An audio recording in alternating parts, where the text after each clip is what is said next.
Does your garage door make loud popping noises and get stuck? Mine did, and I'm going to show you what I did to fix it. Hey YouTube, Hill Country Prepper. Appreciate you guys checking out my videos. Thanks to all the subscribers. Appreciate the comments. Keep them coming. Just want to say thanks for that. So the situation we have with our garage door was it started making a loud popping noise a couple weeks ago.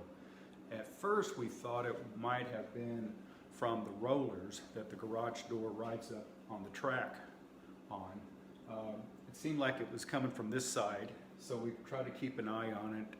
I came out the other day, decided I was going to have to get it fixed because of what it was doing. It was getting so bad where it was actually stopping the door from lifting.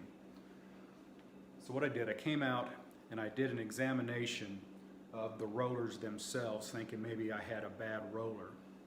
Checked each one on both sides here. They looked to be okay. They weren't loose, they weren't worn, they were still rolling like a roller is supposed to. The bearings seemed to be in pretty good shape. So I went ahead and I cleaned up along the track. Got some paper towels and some rags to make sure maybe, I don't know, maybe there was some debris or something up there that the roller was catching on, but there wasn't. So I got those all cleaned out pretty good. And what I ended up doing, moved the cars out, tried to operate it because I wanted to see where it was catching at. And what I noticed, it wasn't catching here, but it was catching up on the spring up there. If you like this video, press the like button. And if you haven't subscribed yet, why not? Press the subscribe button too.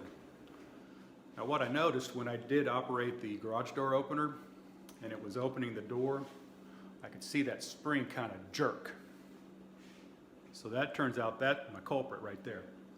How to fix it?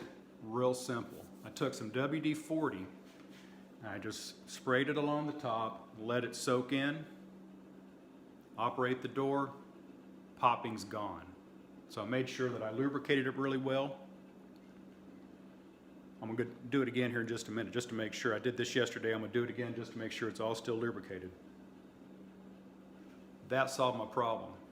So if you haven't lubricated your tension spring on your garage door, why don't you jump up and go do it real quick. You can use 3-in-1 oil, WD-40.